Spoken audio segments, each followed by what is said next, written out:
নতুন একটা সূর্য উদয় হবে, যে সূর্য মুসলমানদেরকে আবার বিজয়ের প্রতীক্ষায় এতদিন যেই মুসলমানরা ছিল বিজয়ের শুভ সংবাদ দিবে। মুসলমানগুলো আবার ঘুরে দাঁড়াবে। লুজান চুক্তি হয়েছিল 100 বছর আগে। 2023 এই লুজান চুক্তি শেষ হওয়ার সময় আসতেছে। বসফরাস প্রণালী দ্বীপ, গোল্ডেন হর্ন দ্বীপ, আমেরিকার যতগুলো জাহাজ যাবে, আমেরিকার যত প্রোডাক্ট গুলো বাণিজ্যিক ভাবে লেনদেন করার জন্য যাবে, তুরস্ককে ট্যাক্স দিয়ে ঢুকতে হবে, ট্যাক্স দিয়ে বের হতে হবে। এই যে পৃথিবীর ভিতরে আবার মুসলমানদের জেগে ওঠার একটা স্বপ্ন, মিলে দেখেন সব দিকগুলো মিলে যাচ্ছে। এই মিলগুলো যখন আপনি পেয়ে যাবেন, পৃথিবীতে মুসলমানের আরো দুঃসময় আসবে। এই দুঃসময়ের পরে যিনি মুসলমানদেরকে শুভ সংবাদ দিবেন তিনি কে? এই জন্য কাশ্মীরের দিকে তাকালে আমরা দেখতে পাই মুসলমান মার খাচ্ছে। ফিলিস্তিনের দিকে দেখলে আমরা দেখতে পাই মুসলমান মার খাচ্ছে। আফগানের কাছে বারবার আমেরিকা নত স্বীকার করে। এটা এই জন্য কারণ ওইখান থেকে ইমাম মাহাদির দলটা গঠিত হয়ে যাবে। বলেন আল্লাহু আকবার। এখন ইমাম মাহাদির কথা বললেই সবাই আল্লাহু আকবার বলে ওঠে। তরুণরা বলে হুজুর ইমাম মাহাদি নিয়ে কথা বলে, কারণ এই তরুণের এই আগামী দিনের অ্যাসেট হবে, সম্পদ হবে। আল্লাহ পাক এই তরুণদেরকে দিয়ে বিজয় দিবে, ঠিক না বেঠিক? এখন যারা বিজয়ের প্রত্যাশায় আছেন একটু চিন্তা করেন তো, আপনার ছেলে মনে করেন 10 বছর পরে বিদেশ থেকে আসবে, আপনাকে ফোন দিয়েছে বাবা 10 বছর পরে আসতেছি। বাপ 10 বছর পরে সন্তানকে পাবে, রাতের ঘুম বাবার হারাম হয়ে যাবে। কখন সন্তান আসবে, এয়ারপোর্ট থেকে কে রিসিভ করবে, সন্তানটাকে কে নিয়ে আসবে, কোন গাড়িতে করে আনবে, কি খাওয়াবে, কোন রুমে রাখবে, সন্তানের জন্য বাপ পাগল পাড়া হয়ে যাবে। এর নাম অপেক্ষা। আর ইমাম মাহাদির নাম শুনলে আমরা অনেকেই বলি অপেক্ষায় আছি, কিন্তু এমন অপেক্ষায় আছি নামাজ নাই, আল্লাহকে চিনি না, ইবাদত বুঝি না, পুরাপুরি দাজ্জালের ফিতনার ভিতরে আছি। আমিও মনে করতেছি আমি পরীক্ষা দিচ্ছি। আপনি পরীক্ষা দিলেও আপনার ফলাফল ফেল হবে। এই ফলাফল দিয়ে আপনি নাজাত পেতে পারবেন না, ঠিক না বেঠিক? কিন্তু যারা সত্যিকারে পরীক্ষা দিচ্ছেন, মাজলুম হচ্ছে, ইমানের কণ্ঠ কাকিরণ পথ মারিয়ে যারা উত্তীর্ণ হওয়ার স্বপ্ন দেখছেন, ইন্না মাআল উসরি ইউসরা, ইন্না মাআল উসরি ইউসরা, এই কঠিন দিনের পরে যিনি আমাদেরকে বিজয় দিবেন তিনি কে? দেখেন অনেক ইমাম মাহাদির নামে মিথ্যা ইমাম মাহাদি এসেছে, সৌদি আরবে বেশ কয়েকবার ধরা পড়েছে। এর মধ্যে হজের সময় চলাকালীন সময়ে কাহতানির নেতৃত্বে একজনকে ইমাম মাহাদি দাঁড় করায় দেওয়া হয়েছে। বলতেছে এই তো ইমাম মাহাদি মাকাম ইব্রাহিমে দাঁড়ায় গেছে, দাঁড়ায় গিয়ে মানুষকে বায়াত করাইতেছে। মানুষও পাগল পাড়া হয়ে সব বায়াত হচ্ছে। বায়াত হওয়ার পর সৌদি সরকার চিন্তা করলো কেমন করে মারবো, এটা নিরাপদ জায়গা, এখানে তো মারা যায় না। গ্যাস দিয়ে একটু দূরে নিস, দূরে নিয়ে ওই যার নাম দিছে ইমাম মাহাদি তার বুক বরাবর গুলি করছে। গুলি করতে ঠাস করে পড়ে গেছে। মানুষকে কিরে এটা কেমন ইমাম মাহাদি? ইমাম মাহাদির তো গুলি করলে মাটি টান দিয়ে ধরে খায়া ফেলাইবো, এর তো উল্টা খায়া ফেলাইছে। এই জন্য আমার ভাইয়ারা, ভুয়া ইমাম মাহাদি এখন ছড়াছড়ি। বাংলাদেশেও ইমাম মাহাদি দাবি করেছে এমন লোক আছে। বাংলাদেশের ইঞ্জিনিয়ার সৌদি আরবে বসে নিজেকে ইমাম মাহাদি দাবি করেছে। বন্ড ইমাম মাহাদি। সত্যিকার ইমাম মাহাদি যিনি হবে, শিয়াদের কাছে বন্ড ইমাম মাহাদি আছে, ইহুদিদের কাছে ভণ্ড ইমাম মাহাদি আছে, খ্রিস্টানদের কাছে ভণ্ড ইমাম মাহাদি আছে, মাজলুম মুসলমানের কাছে সত্যিকার ইমাম মাহাদির প্রত্যাশা আছে, ঠিক না বেঠিক? চিনবেন কেমনে? কপালটা হবে আজলাল জাবিহা। এই কথাগুলো কি আপনারা বুঝতেছেন? আমার মনে হয় অনেক কষ্ট হয়ে যাচ্ছে আপনাদের। আমি আর আধা ঘন্টা কথা বলবো, আপনারা কে কে চলে যাবেন একটু হাত তুলেন তো দেখি।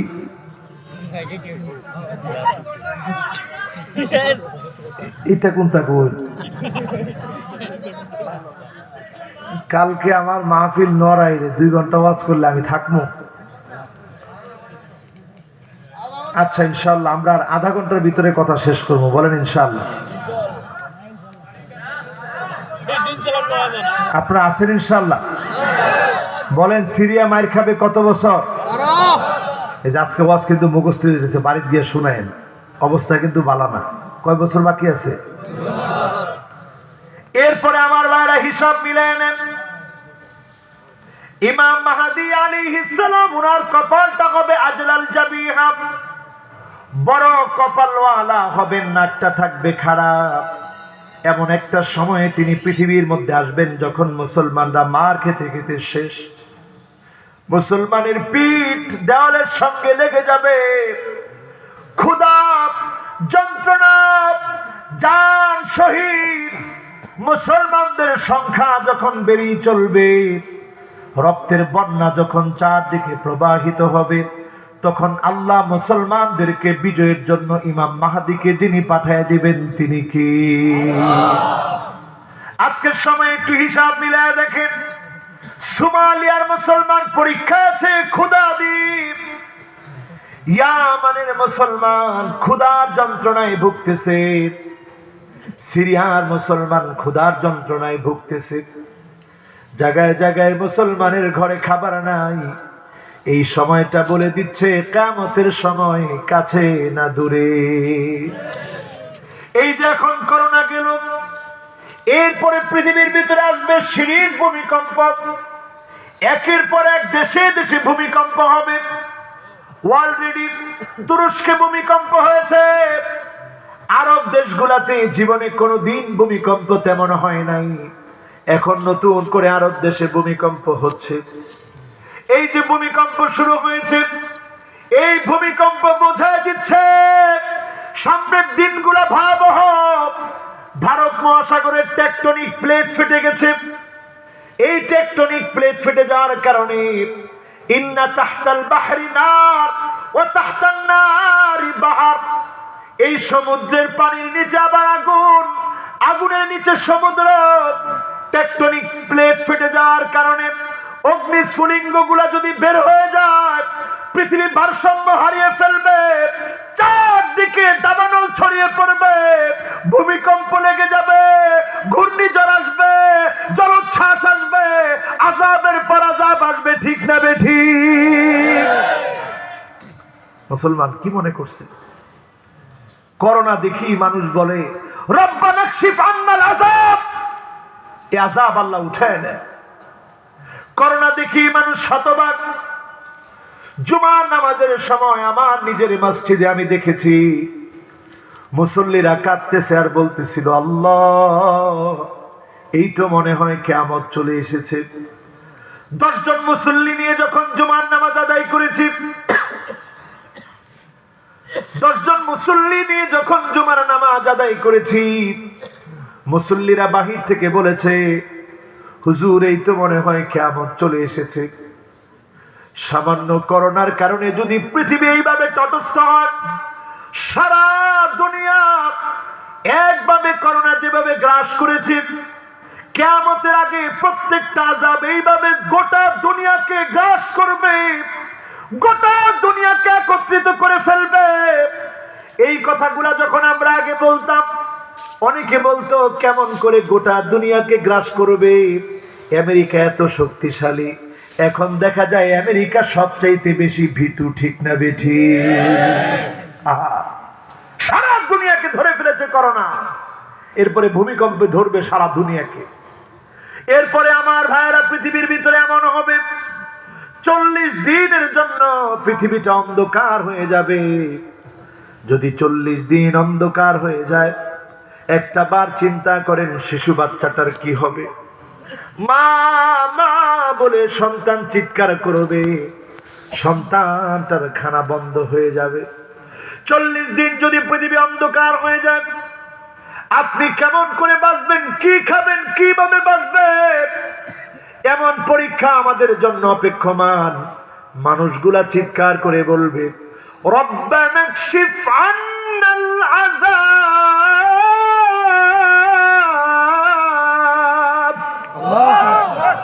আল্লাহ আযাব উঠায় দেন, আল্লাহ আযাব উঠায় দেন, আর সহ্য করতে পারছি না। পৃথিবীর ভিতরে ইমাম মাহদী আলাইহিস সালামের আগমনের পূর্বে 15ই রমজানে এমন বিকট একটা আওয়াজ হবে, করোনা যেমন সারা দুনিয়াকে একযোগে গ্রাস করে নিয়েছে, এমন বিকট একটা আওয়াজ হবে। 70,000 মানুষের কানের পর্দা ফেটে যাবে, 70,000 মানুষ অন্ধ হয়ে যাবে, 70,000 মানুষ বোবা হয়ে যাবে। একমাত্র তারা বাঁচবে যারা সিজদায় পড়ে পড়ে আমার আল্লাহকে ডাকবে, তাদেরকে যিনি হেফাজত করবেন তিনি কে? আর সিরিয়ার এই ঘটনা শেষ হতে না হতে দুনিয়ার ভিতরে একটা লড়াই লেগে যাবে। ইয়াকতাতিলুনা বা'দুহুম বা'দা, এমন লড়াই পৃথিবীতে সামনে আসছে। 9 জনে 7 জন মারা যাবে। পৃথিবীর জনসংখ্যা যদি 700 কোটি হয়, 500 কোটি মারা যাবে, বাকি থাকবে 200 কোটি। এই 200 কোটির উপরে আবার পরীক্ষার পর পরীক্ষা হবে। হাজী সাহেবরা যখন হজের জন্য বের হবে, হাজী সাহেবদেরকে জবাই করে দেওয়া হবে। ইমাম মাহদী আলাইহিস সালাম তখন মদিনাতুল মুনাওয়ারা থেকে মক্কায় চলে আসবেন। মাকাম ইব্রাহিমে তিনি দাঁড়াবেন। লোকেরা দেখেই বলবে, এই তো ইমাম মাহদী। লোকেরা বায়াত নিতে যাবেন, ইমাম মাহদী বলবে, কিসের বায়াত? লোকেরা বলবে, আপনার গর্দানের মধ্যে আঘাত করব, তারপরেও বায়াত থেকে দূরে থাকবো না। জিহাদের জন্য, প্রাণান্তকর লড়াইয়ের জন্য আমরা বের হয়ে যাব, আর দেরি করতে রাজি নাই। কালেমার পতাকাকে বিজয়ী করব, বলেন আল্লাহু আকবার। ও মুসলমান, ভিতরে কি একটু আশা জাগ্রত হয়? হ্যাঁ রে মুসলমান, এরপরও কইতে পারে না হয়, বলেন হয়। আশা জাগ্রত করেন, সাহস সঞ্চার করেন, ইমানের শক্তিতে বলিয়ান হন, ধৈর্য ধারণ করেন, নামাজের অস্ত্র ধারণ করেন। ইন্নাল্লাহা মা'আস সাবিরিন, যিনি ধৈর্যশীলদের সঙ্গে আছেন তিনি কে? ভাইরা আমার, পরিস্থিতি কি হবে চিন্তা করে। ওই অবস্থায় ইমাম মাহদী মাকাম ইব্রাহিমে দাঁড়াবে। তিনি দাঁড়ানোর পরে লোকেরা বলবেন, বায়াত দেন। ইমাম মাহদী এটা ওনার আসল নাম না, ওনার নাম হচ্ছে মুহাম্মদ বিন আবদুল্লাহ। আল্লাহর নবী বলেছেন, ওয়া হুয়া মিন নাসাবি, সে আমার বংশ থেকে আসবে। মিন নাসাবি ফাতেমা, আমার ফাতেমার বংশ থেকে আসবে। মিন নাসাবি হাসান, আমার হাসানের বংশ থেকে আসবে। বলেন আল্লাহু আকবার। এবার লোকদেরকে তিনি বায়াত দিবেন। 6 বছরের ভিতরে পৃথিবীর ভিতরে শান্তি চলে আসবে। ইউসলিহুল্লাহু লাহু লাইলাতান ওয়াহিদা, এক রাত্রির ভিতরে যিনি মুসলমানদেরকে সফলতা দান করে দিবেন তিনি কে? আল্লাহ। মুসলমানরা আবার বিজয়ী হয়ে যাবে। এমন বিজয় আসবে, 6 বছর পরে দাজ্জাল আসবে। অথচ আজকের পৃথিবীতে তাকায় দেখেন, 6 বছর পরে দাজ্জাল আসবে। দাজ্জালের হাতিয়ার আজকে চারদিকে সয়লাব হয়ে গেছে, ঠিক না বেঠি? আমার দেশের ছেলেরা ডিজে গানের নাম করে 2 আঙ্গুল উঠায় উঠায় নাচে, আছে না নাই? আছে। আপনারা কুল্লেশ্বরেও আছে, আছে আসলে। এই যে 2 আঙ্গুল উঠায় উঠায় নাচে, মহিলা পুরুষের মতো পোশাক পরে, পুরুষ মহিলার মতো পোশাক পরে। লানাল্লাহুন নামিসা ওয়াল মুতানাম্মিসা, পায়কারি দরে মহিলারা ভুরু প্লাগ করে। লানাল্লাহুল ওয়াশিমা ওয়াল মুস্তাওশিমা, মহিলারা ট্যাটু আঁকে, ঠোঁটের উপরে তিল আঁকে, পুরুষ পর্যন্ত ট্যাটু আঁকে। এই যে সব ফিতনাগুলা দেখছেন, দাজ্জালের ফিতনা চলতেছে, ঠিক না বেঠি? চূড়ান্ত ফিতনা কি হবে এবার চিন্তা করেন, টিকবেন কেমনে? সামান্য ভণ্ড একটা প্রতারক আপনাকে যখন হাতের মধ্যে ফু দেয়, দিছি ফু, এবার খায়া দেখ কেমন লাগে। ফু আপনি যখন খায়া দেখছেন, আপনি দেখছেন মিঠা লাগছে। দেখছেন নি কারবার, হুজুরে ফু দেয়া দিছে, মিঠা লাগে। এই হুজুরের সে বুজুর্গ হুজুর আর নাই। সামান্য একজন হুজুর ফু দিলে আপনার ইমান শেষ। কিশোরগঞ্জের পাগলা মসজিদ, ওই পাগলা মসজিদের বাক্সের সামনে গিয়ে, দান বক্সের সামনে গিয়ে মানুষগুলা সেজদায় লুটায় পড়ে। আমার নিজের চোখে দেখেছি, সেখানে দান করার পরে সেজদায় লুটায় পড়ে, সুমা খায় বক্সের ভিতরে। বক্স কি ভাগ্য পরিবর্তন করতে পারে? এই গত 2-3 দিন আগে টাকা গুনছে, 2 কোটি কত টাকা জানি উঠছে, 2,38,00,000 টাকা উঠছে। পুরা কিশোরগঞ্জের টেয়া সব হেনে কি এনে কি কয় হুজুর, এটা যে কি এটা বোঝা যাইত না। আমার নিজের চোখে দেখছি সেদিন আমি ঘুরতে গিয়ে, এই গত সফরে আসছিলাম কিশোরগঞ্জে, গেলাম সেখানে গিয়ে দেখি ছোট্ট বাচ্চারে জোর করে ধরে কপালটারে ঘষাইতেছি আর মধ্যে, দান বক্সের মধ্যে। মহিলারা এসে কপালটাকে ঘষিয়ে যায় দান বক্সের উপরে।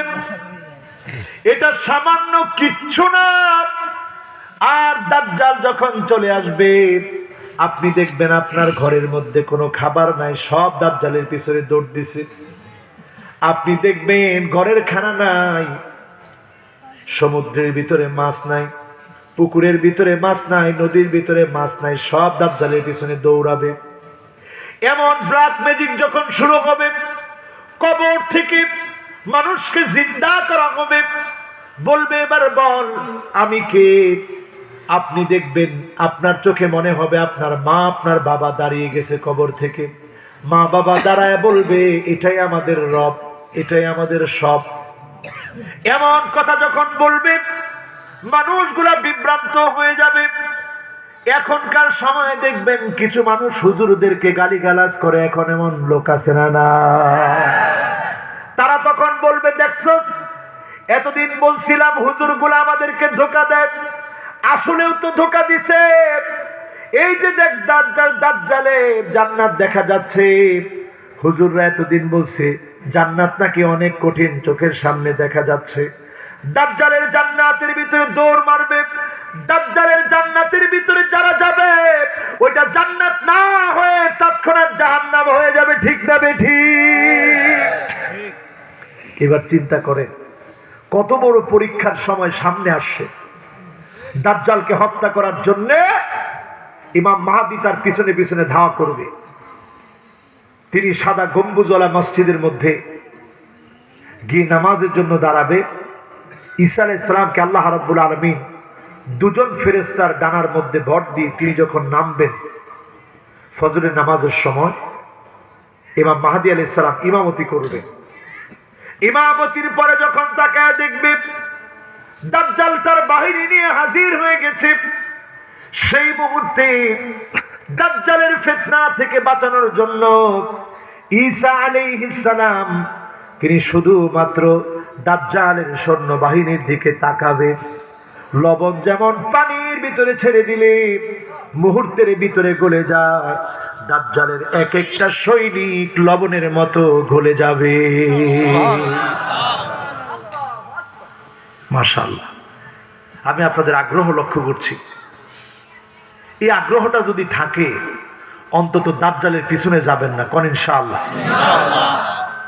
আমার ভাইরা, আমার বন্ধুরা, আজকের এই কোরআনের আয়োজনে যারা এসেছেন, বাকি থাকবে শুধু দাজ্জাল, ইমাম মাহদী আলাইহিস সালাম, ঈসা আলাইহিস সালাতু ওয়াস সালাম। ইমাম মাহদী আলাইহিস সালাতু ওয়াস সালামকে বিদায় জানিয়ে দাজ্জালকে ধাওয়া করবে। বাবুল লুদ নামক এরিয়ার ভিতরে দাজ্জালকে মারা হবে। অবাক হয়ে যাবেন আপনারা, গুগলে সার্চ দিয়ে দেখবেন ওইখানে এখন ইহুদিরা লম্বা বিরাট এয়ারপোর্ট বানাচ্ছে, অস্ত্র শস্ত্রের গোদাম বানাচ্ছে। আমরা মুসলমানরা ঘুমিয়ে আছি ঠিকই, কিন্তু এক একজন ইহুদি চিন্তা করতেছে কশিনকালেও আল্লাহর নবী কোনো মিথ্যা বলে নাই। আল্লাহর নবী বলেছে দাজ্জালকে এখানে মারা হবে, কাজী অবশ্যই দাজ্জালকে এখানে মারার জন্য আসবে। অস্ত্র শস্ত্র রেখে দিই। ঈসা আলাইহিস সালাম যখন আসবে দাজ্জালকে মারার জন্য অস্ত্র শস্ত্র দিয়ে গুলি করে শেষ করে দিব, কিন্তু এর আগে অস্ত্র শস্ত্রের শক্তি যিনি শেষ করে দিবেন তিনি কি? দাজ্জালকে শেষ করে দেওয়া হবে। বাবুল লুদ নামক এরিয়াটা হলো তেল আবিব থেকে খানিকটা দূরে।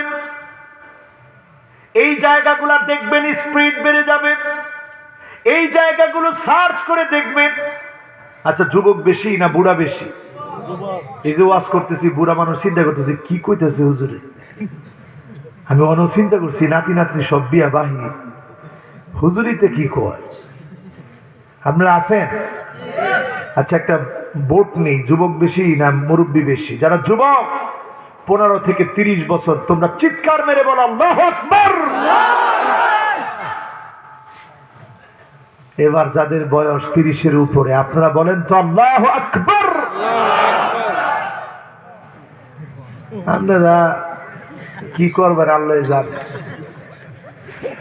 এবার যুবকরা তোমরা আরেকটা বার চিৎকার মেরে বলো তো আল্লাহু আকবার।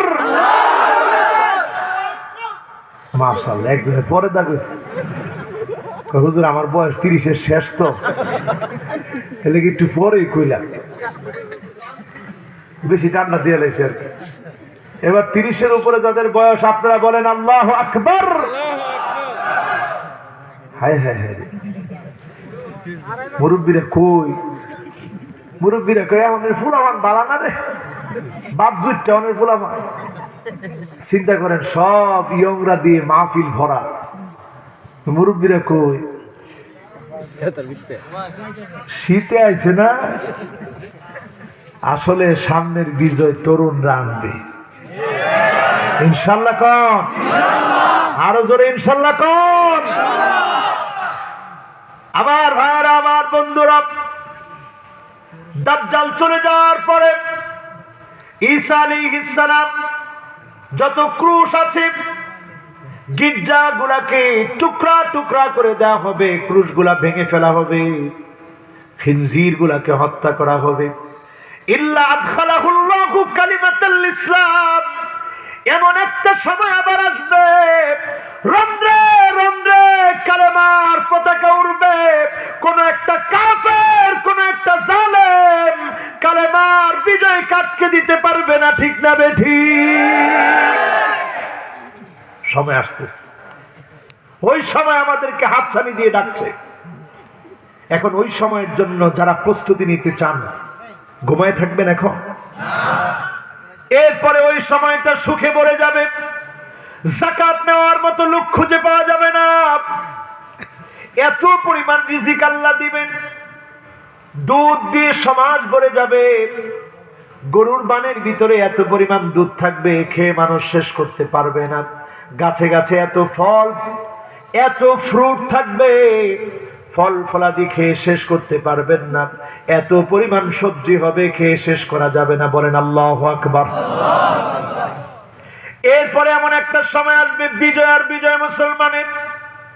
এরপরে আসবে ইয়াজুজ এবং মাজুজ, সংখ্যায় তারা অনেক হবে, পানি খেয়ে শেষ করে ফেলবে, সকল জায়গার মিঠা পানিগুলা খেয়ে ফেলবে, সব লবণাক্ত পানিগুলো থাকবে, ওই তাইবারুস খায় শেষ করে ফেলবে। টাইগ্রিস নদীর পানিগুলা শেষ হয়ে যাবে, সব শেষ হয়ে যাবে। এত পরিমাণ হিংস্র তারা হবে, মানুষগুলাকে এত পরিমাণ কষ্ট তারা দিবে। ঈসা আলাইহিস সালাম আল্লাহর কাছে বলবে, আল্লাহ সুখময় পরিবেশকে তারা ধ্বংস করছে, তাদেরকে ধ্বংস করে দেন। বগলের ভিতরে তাদের গোটা হবে, ব্যথায় যন্ত্রণায় তারা শেষ হয়ে যাবে। বৃষ্টি হবে, ওই বৃষ্টির মধ্য দিয়ে তাদের লাশগুলা ধুয়ে মুছে যাবে। এরপরে এমন একটা সময় আসবে, ওই সময়ে ঈসা আলাইহিস সালাম দুনিয়া থেকে চলে যাওয়ার পরে আবার পৃথিবীর ভিতরে মুনাফিক দেখা দিবে। ওই সময়ে যিনি কিয়ামত সংগঠিত করে দিবেন তিনি কে? আমার ভাইরা, মনে হয় আপনাদের কষ্ট হয়ে যাচ্ছে। আছেন তো?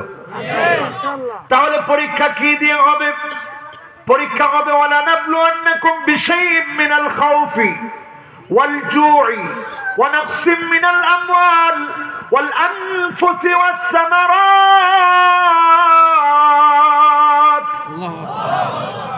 ওয়াল আনফুসি ওয়াস সামারাত। পরীক্ষা হবে ক্ষুধা